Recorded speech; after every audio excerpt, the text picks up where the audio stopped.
a guan?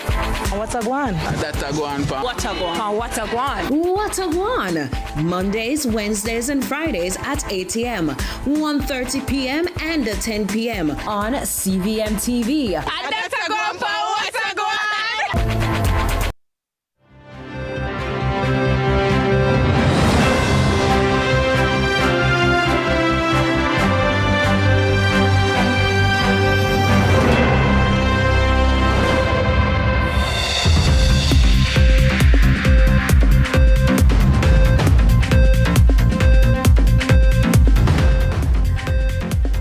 Coming up in CVM News, surrendered. Murder suspect turned himself in, begs police to end his life. Predial predators, 3 alleged goat thieves killed by police. Milestone, St. Andrew North Police Division records 123 days without a homicide in traditional flavors. Easter Eats with Sonia's homestyle cooking, and later in sports, Kishane Thompson sets Miramar Invitational ablaze.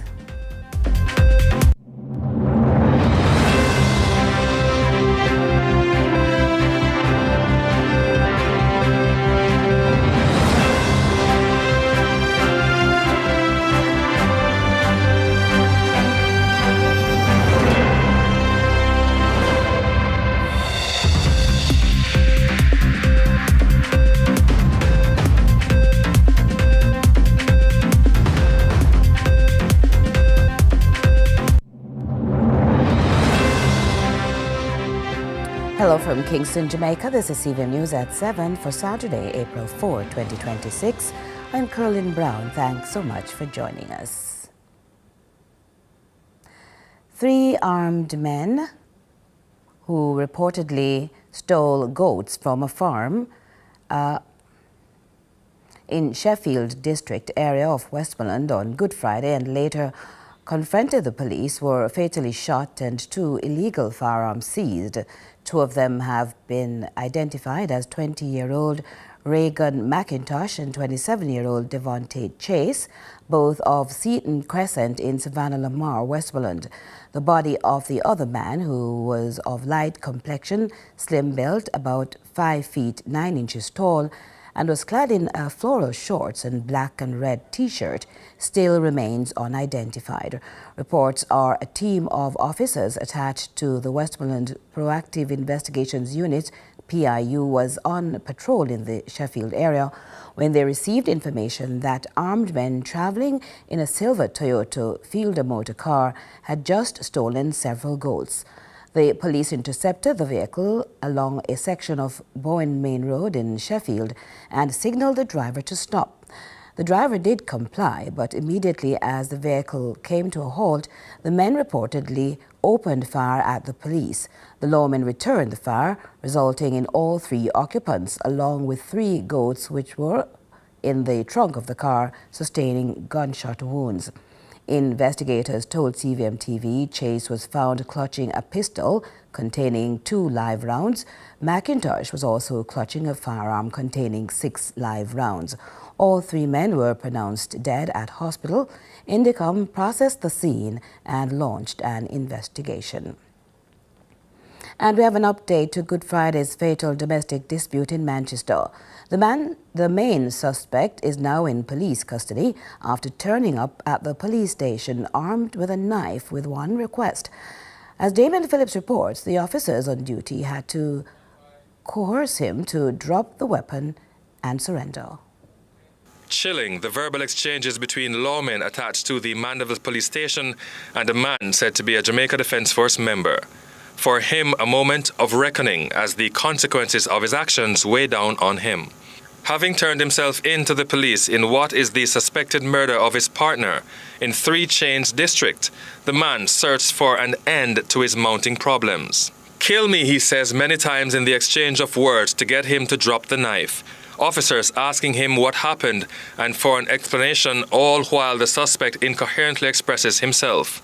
A female officer begs for him to sit on the floor. Where gentle persuasion didn't work, there were shouts in annoyance to sit down.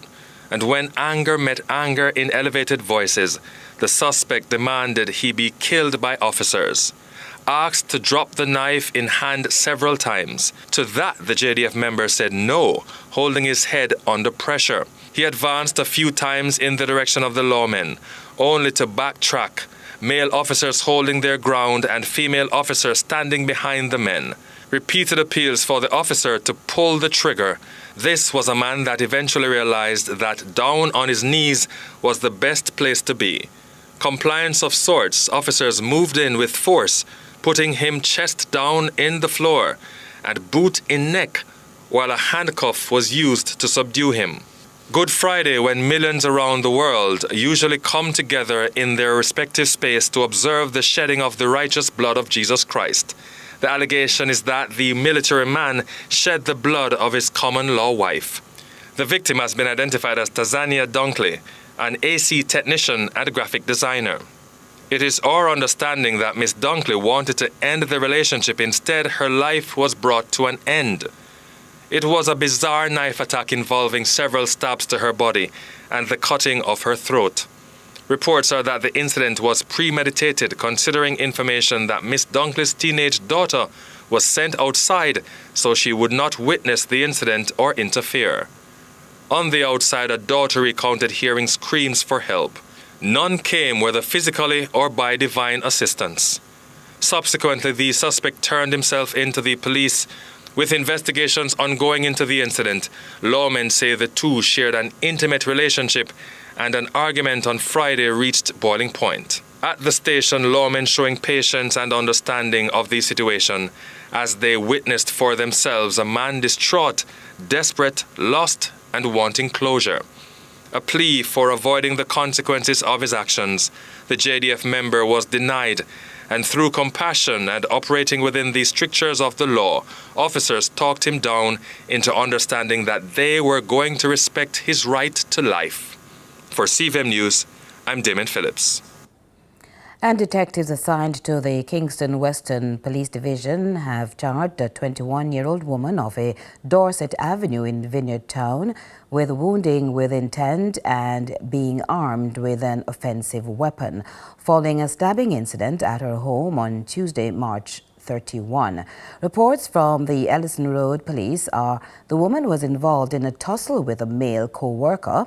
During the altercation, she reportedly used a knife to stab the man in the abdomen. The police were alerted and the injured man was assisted to the hospital. She was subsequently arrested and charged. A court date is being finalized.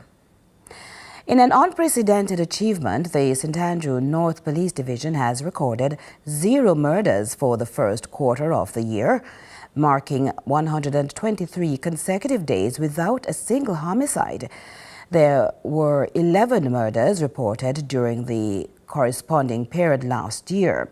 The accomplishment is being hailed as both historic and record-breaking, signaling the tangible impact of strategic policing, community engagement, and sustained crime prevention initiatives. Assistant Commissioner of Police ACP Howard Chambers attributed this success to a multifaceted approach, adding more that targeted operations, increased patrols, and the dismantling of criminal networks have played a pivotal role in disrupting activities that often lead to violent crime. ACP Chambers notes the achievements is not by chance. Instead, it is the result of deliberate planning, teamwork, and the support from the community.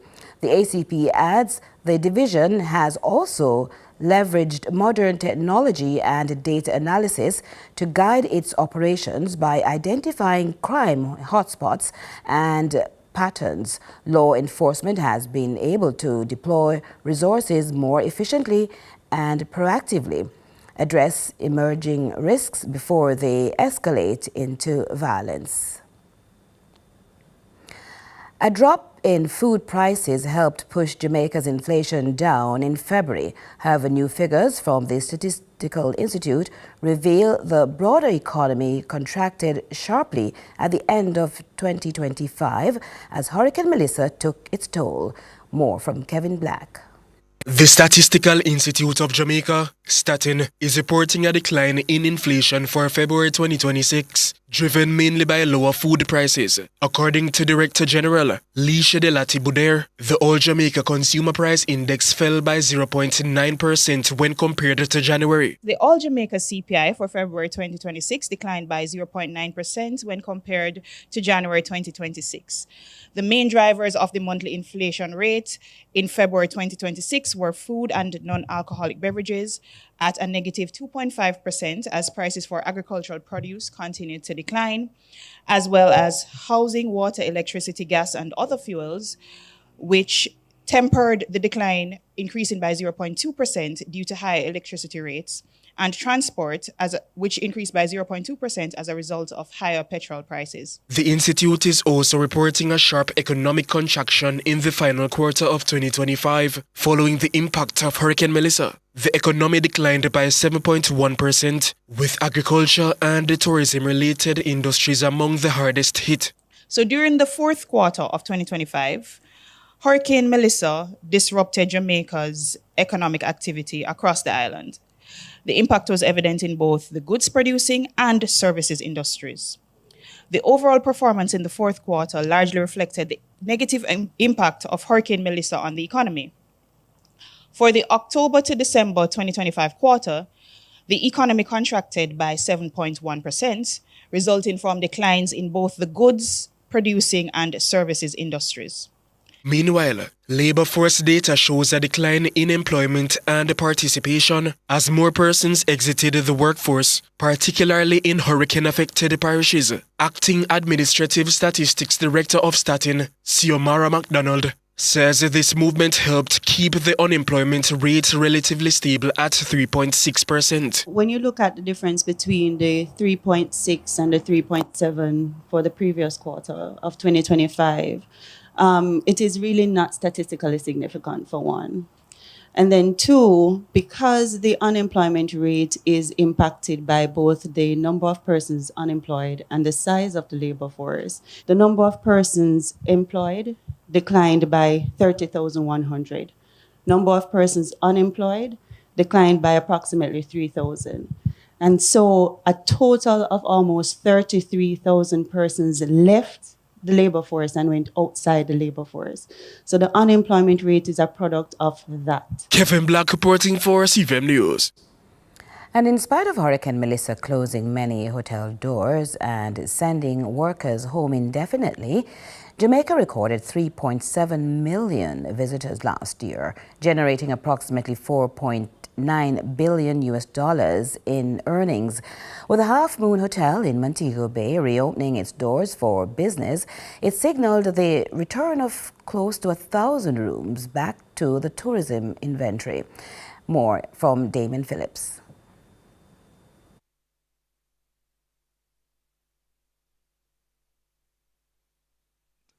A tourism minister who has had to keep motivation high and interest peaked on the country's tourism product.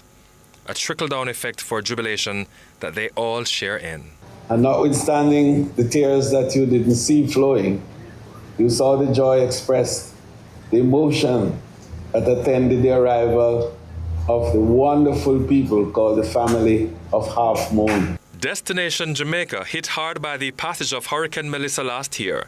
The reflection well in order of where we are coming from and a country through assistance that fought to rebound.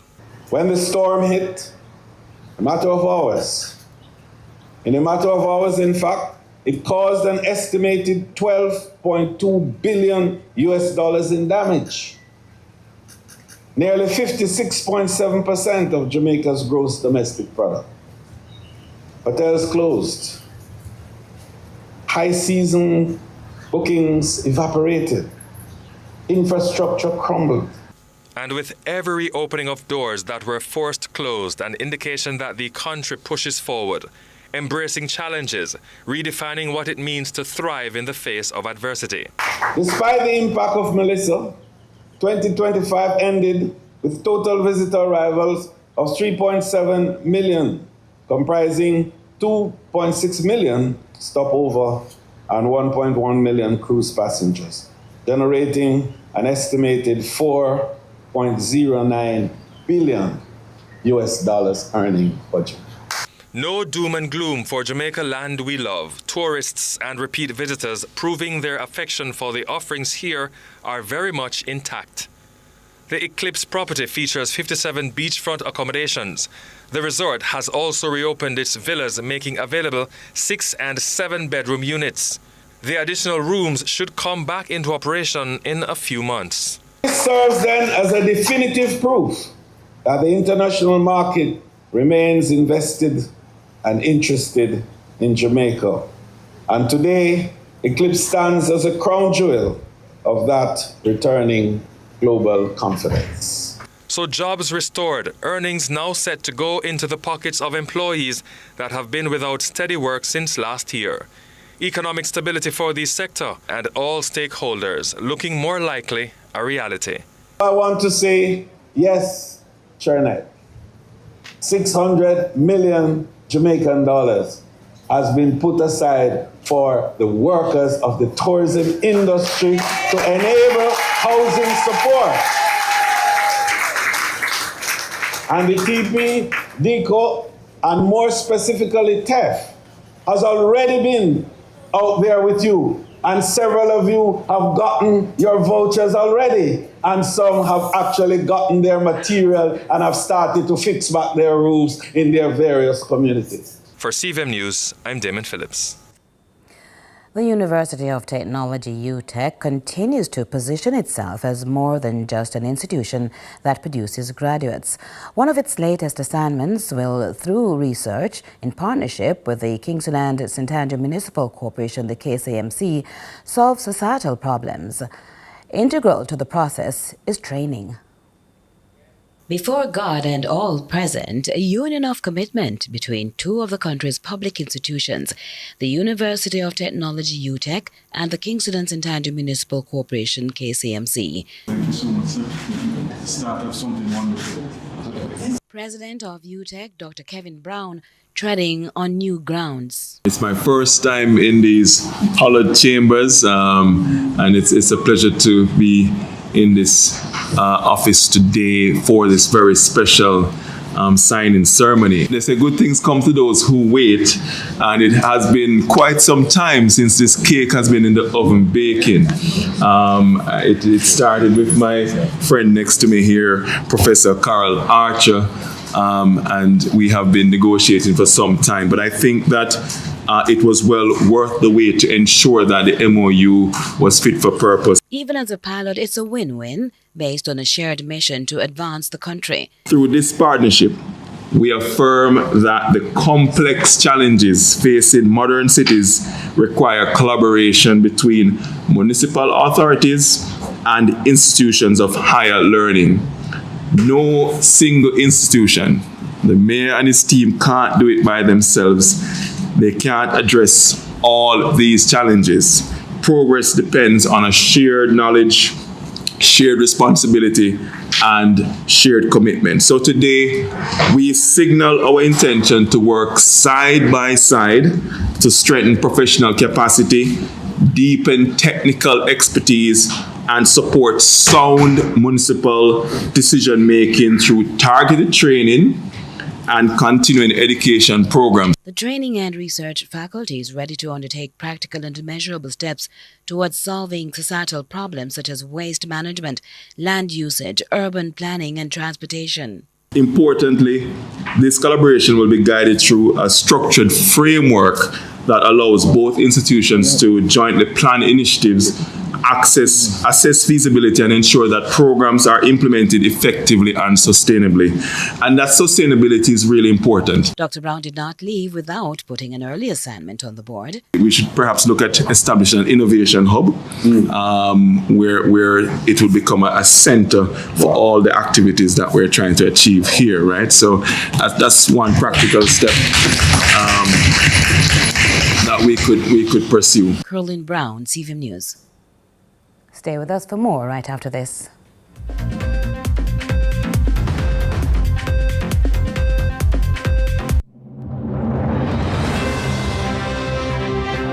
I'm me at the style is no scam and not style me. From the market to the farm to the office, money talk is everywhere. But are you making sense or nonsense? The Bank of Jamaica brings you common sense with BOJ. Real stories, real laughs, and real lessons to help you protect, grow, and manage your money. Mattress savings. At least my mattress. You charge me to sleep on it. Partner plan. Remember last year we needed our payouts early? But Miss Pam gave it to her cousin first. Or a sketchy loan flyer. Electrifying deals. See why making the right financial choices is pure common sense. Brought to you by Bank of Jamaica, empowering everyday Jamaicans one episode at a time. Grandpa, it's 2026. You can't keep hiding all your money in every single pocket forever. Every dream conquered is another dream gained. I land and I fly again like a jet plane. Headed straight in your direction. 'Cause I'm wiser, one step closer.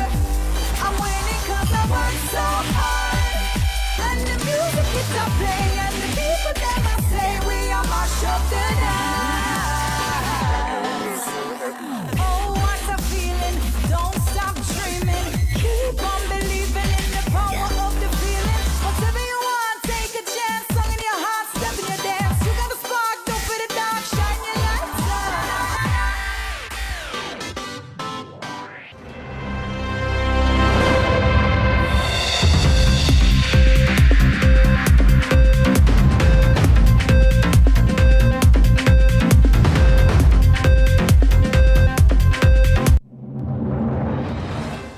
We welcome you back with regional and international news.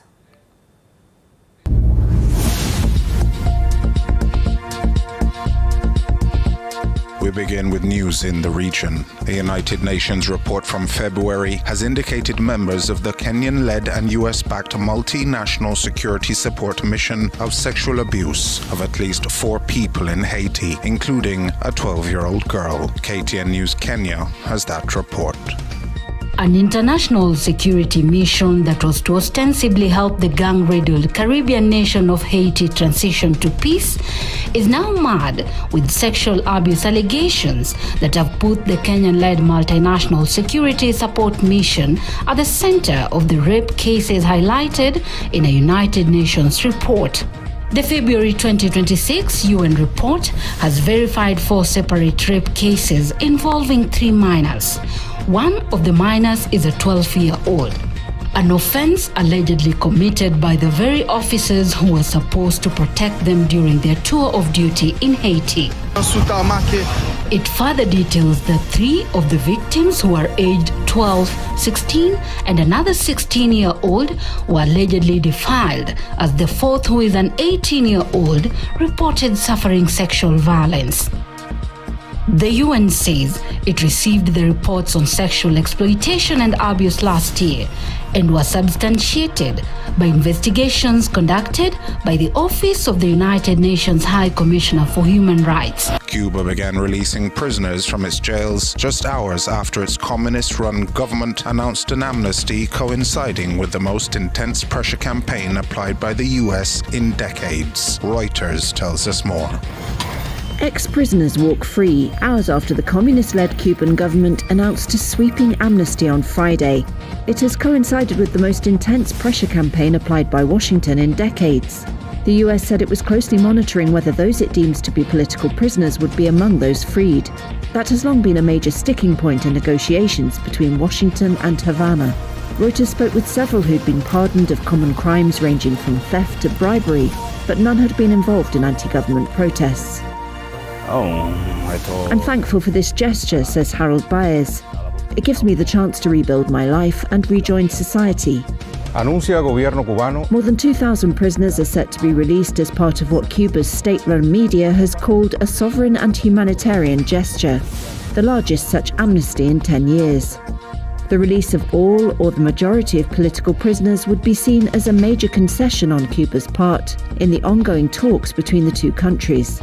Human rights groups, some financed by the US government, say Cuba is holding hundreds of political prisoners, with estimates varying, and promise scrutiny of the prisoner release process. And in international news, Mexico and the United States have agreed to revise the 1944 water sharing treaty, shifting Mexico's 5-year quota to fixed annual deliveries of more than 400 million cubic meters to the US. Farmers on both sides say predictability is crucial as drought deepens. We hear from Al Jazeera. Water, the great shared commodity along the Mexico-US border. The two countries have long been wrangling over rivers that start in one nation and end in another. But now, after threats of tariffs from Donald Trump, the US and Mexico have reached a new deal. It updates a 1944 treaty in which the US supplies Mexico with water from the Colorado River in the west, and in return, Mexico supplies the US with about a third of that amount from its rivers in the east, but over a 5-year period rather than in a fixed annual amount. Now that will change. Instead of the 5-year quota, Mexico will send the same amount to the United States, but in fixed annual deliveries, more than 400 million cubic meters of water every year. Farmers on both sides of the border say that tweak makes a huge difference. In drought-ridden Chihuahua, North Mexico, Hector Gandara says there's already not enough water to go around. It's been several years now without rain. We've never experienced a drought like the one we are suffering now. And that's it for regional and international news. You know, it's a good time now to feast your eyes on something you may have been having more of throughout the Easter weekend, and chances are you'll even have more. Here is traditional flavors just for today.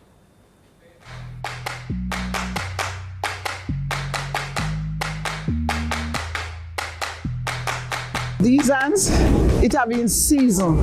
I was born to be a cook. And Sonia Thomas's hands adds oomph to a tradition passed down from generations. So it's Easter time and we are set in Jamaica. In the normal, it's all about fish, bami, but of all the fish, me know say a escovitch time. True or false? True. Me want you take me back.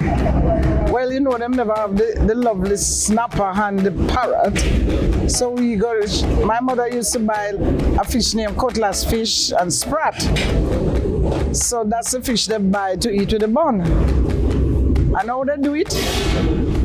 They mix up them salt and pepper thing and sprinkle it and then fry it, put it down and put on them vinegar with them onion and pepper. That was then? That was then. So there comes Sonia now with our exciting fancy self. May I tell you? What you the difference? You can't tell me because I can't tell you everything. My mind, tell me. Right. I cannot give you my... No.